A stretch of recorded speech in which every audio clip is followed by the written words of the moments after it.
Ahora que la batalla contra Alep I ha terminado y el exotitán se ha marchado de la High, cualquiera pensaría que los problemas de la región por fin han llegado a su fin. Después de todo, la amenaza más grande había sido contenida, la Academia Fuego Estelar seguía en pie y por primera vez en mucho tiempo la victoria parecía iluminar aquel refugio subterráneo. Pero la realidad no tardó en mostrarse de una forma mucho menos amable, porque aunque todos celebraban la derrota de Alep I, hubo quienes comprendieron casi de inmediato que sus propios problemas apenas estaban comenzando, y esos eran los estudiantes del departamento Ravel. Pues recordemos que durante años los sincronistas habían sido formados con un propósito muy claro: prepararse para pilotar al exotitán. Sin embargo, ahora que el exotitán ya no está, ese propósito también parecía haberse desvanecido. Aquello que alguna vez fue su meta, su razón de estudio y su centro de su futuro, de pronto dejó de existir, y con ello el rumbo de todo el programa quedó en duda. La presión se volvió todavía más fuerte debido a que la Academia Fuego Estelar depende del apoyo de distintos inversores, especialmente el de la nueva federación. Para ellos, la desaparición del exotitán cambiaba por completo el valor del programa. Si ya no había una máquina que pilotar, entonces mantener a los sincronistas parecía un gasto demasiado alto y difícil de justificar. Por eso, los inversores comenzaron a replantearse el futuro de este departamento. Querían cancelar el programa de sincronistas o, en el mejor de los casos, suspenderlo para crear un nuevo plan de estudios desde cero. Es por ello que pronto se llevaría a cabo una evaluación solicitada por los inversores para discutir precisamente este tema y determinar cuál sería el futuro del departamento Ravel. Sin embargo, Lucila no estaba dispuesta a permitirlo. Como rectora de la Academia Fuego Estelar, ella se negaba a abandonar a sus estudiantes justo cuando más necesitaban una respuesta. No podía aceptar que todos sus años de esfuerzo quedaran reducidos a nada, ni que sus alumnos fueran obligados a empezar de nuevo solo porque el mundo había decidido darles la espalda. Pero incluso Lucila sabía que la situación era complicada. Sin apoyo, sin recursos y sin inversores dispuestos a confiar en ellos, había muy poco que pudiera hacer. Por eso pasó los días buscando alternativas, intentando mover contactos y encontrar una forma de demostrar que el programa de sincronistas todavía tenía valor. Fue entonces cuando logró traer a una agencia externa para realizar una auditoría independiente. Lo que esa agencia escribiera en su informe serviría como base para la evaluación final, así que era una oportunidad importante. Y como la organización encargada de realizarla era Costa Negra, Lucila le pidió a la rover que estuviera presente durante el proceso. Al llegar para recibir al auditor, descubrimos que no éramos los únicos esperándolo. Varios estudiantes de la academia también se habían reunido allí, entre ellos Lina y Sigrika. Todos intentaban dar una buena impresión, aunque la presión era tan evidente que el resultado no estaba saliendo del todo bien. Lucila, al notar la situación, los mandó de regreso a sus deberes y recibió al auditor. Y para sorpresa de todos, el enviado de Costa Negra resultó ser Alto. La verdad es que no me esperaba verlo en esta misión, pero me agradó bastante su participación. A partir de ese momento comenzó el recorrido por el departamento Ravel, pero más que una simple auditoría, aquel recorrido nos permitió ver de cerca cuánto había afectado todo esto a los estudiantes. Los sincronistas estaban agotados. Algunos daban tutorías, otros vendían sus pertenencias y otros intentaban levantar nuevos proyectos con la esperanza de reunir fondos o demostrar que el programa seguía siendo necesario. Todos estaban haciendo lo posible por probar que todavía valía la pena invertir en ellos. Y eso era justamente lo que más le dolía a Lucila, porque para ella esos alumnos no eran números dentro de un informe ni activos de una institución. Eran jóvenes que habían entregado años de su vida a un sueño, y verlos desesperados por justificar su propio futuro le causaba una mezcla de tristeza e impotencia. Lucila sabía lo importante que era convencer a los inversores, pero no encontraba una respuesta lo suficientemente fuerte como para detener la cancelación del programa. Lo único que podía hacer era mostrar dos antiguos proyectos desarrollados por sus estudiantes y demostrar con ellos que el valor de los sincronistas nunca había estado limitado únicamente al exotitán. Además, durante la misión también descubrimos una parte oscura de la historia de la academia. En los primeros años de Lucila como rectora se había desarrollado una cabina de sincronización especial como plan de emergencia. A diferencia de las cabinas normales, esta no contaba con limitadores de seguridad, lo que permitía aumentar la tasa de sincronización de forma acelerada y en teoría obligar a un sincronista a pilotar al Exotitán por la fuerza. Pero el proyecto nunca fue aprobado. Lo que pasó fue que durante las pruebas varios sincronistas se ofrecieron como voluntarios. Sin embargo, el precio fue demasiado alto, pues algunos perdieron para siempre la capacidad de resonar con el Exotitán. De hecho, uno de los sobrevivientes de aquel experimento venía de Jinzhou, y cuando comprendió que ya no podía volver a sincronizarse, regresó a casa y terminó uniéndose a la División de Defensa del Ministerio de Fomento.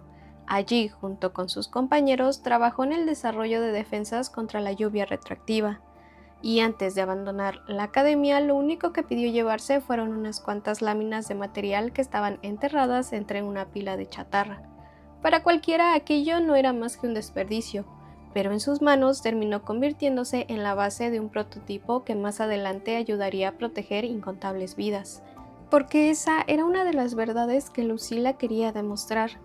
Incluso cuando un sincronista perdía el camino que se le había prometido, seguía teniendo la capacidad de abrir otros nuevos. Pero no todos se fueron de la academia. De todos los estudiantes que perdieron su estatus como sincronista tras aquellas pruebas de sincronización forzosa, hubo una que decidió quedarse. Ella sabía que ya no podría pilotar el Exotitán, pero eso no significaba que su sueño había terminado. Todavía quería dejar una huella, todavía quería alcanzar algo más. Y fue así como diseñó un método de transporte revolucionario, un cohete capaz de atravesar el cielo, una forma de conectar la Tierra y el cielo de la High-Roy. Sin embargo, durante la primera prueba el transporte explotó, y aquel fracaso dejó una herida profunda en Lucila, porque fue ella quien aprobó el experimento.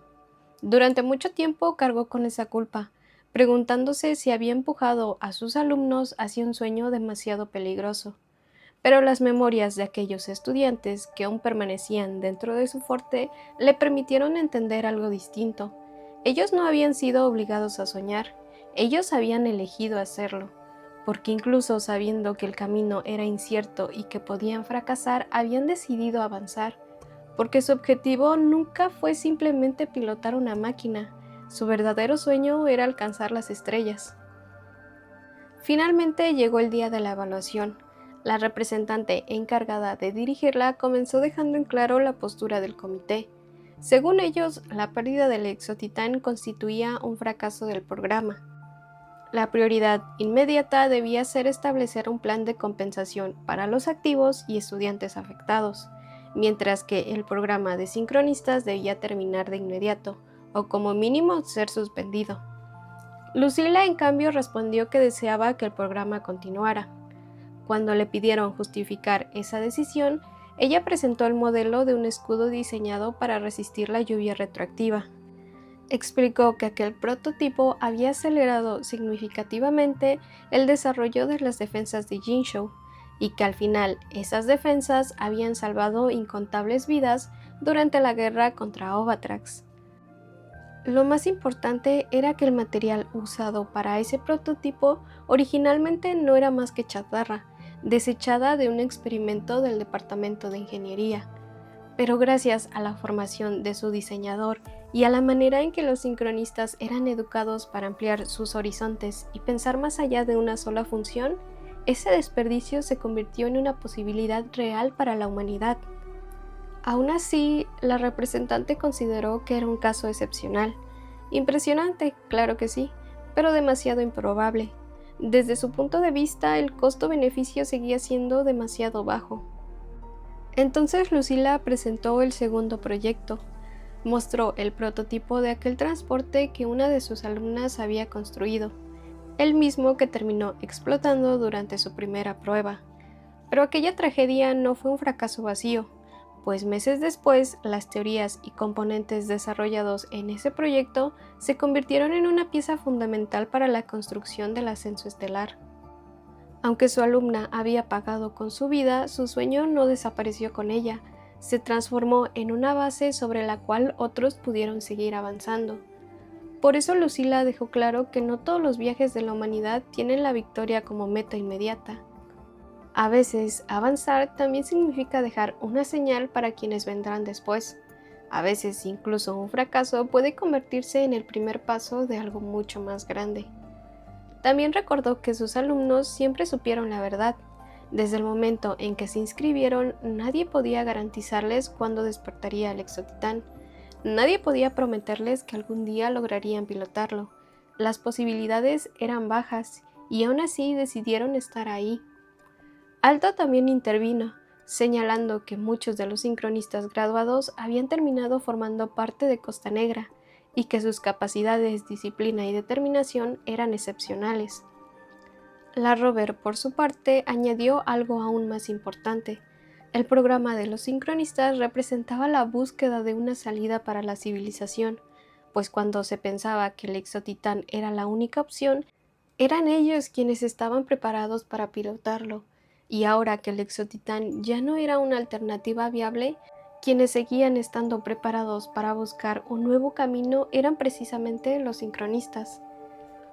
Lucila explicó entonces que sus estudiantes eran capaces de utilizar la resonancia aumentada para manejar transportes y vehículos que podrían llevarlos más allá de Solaris. Sin embargo, la representante le puso sobre la mesa el obstáculo más grande, el mar etérico, pues recordemos que mientras esta barrera exista, intentar salir de Solaris podría terminar en una tragedia similar a la de aquella alumna que perdió la vida años atrás. Por un instante Lucila dudó, porque no podía negar aquel riesgo, no podía negar el dolor de lo que ya había sucedido, y tampoco podía ignorar la posibilidad de que el futuro volviera a exigir un precio demasiado alto. Pero entonces los sincronistas presentes en la reunión se pusieron de pie. Uno a uno demostraron que estaban dispuestos a tomar ese camino, no porque no tuvieran miedo, sino porque ese sueño también les pertenecía. Querían seguir adelante, querían demostrar que aún podían encontrar una salida para alcanzar las estrellas, incluso si el camino estaba lleno de peligros. Al verlos, Lucila comprendió que no tenía derecho a decidir por ellos desde el miedo. Si sus alumnos estaban dispuestos a avanzar, entonces ella estaría ahí para apoyarlos. Al final, el comité ejecutivo reconoció que el programa de sincronistas seguía siendo extraordinariamente costoso, de alto riesgo y lleno de dificultades difíciles de asumir. Invertir talento técnico en él podría generar pérdidas incalculables para la Unión Intergaláctica e incluso para la humanidad. Sin embargo, también admitieron algo que ya no podían ignorar.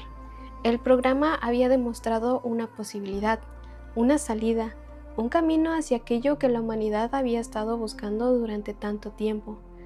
Por eso, el comité ejecutivo de la Unión tomó una decisión. Una vez más, estarían dispuestos a desafiar el cielo. Recuerda suscribirte y dejarme en los comentarios qué fue lo que más te atrapó de esta historia. Muchas gracias como siempre por acompañarme en este viaje. Nos encontraremos en nuestro próximo destino.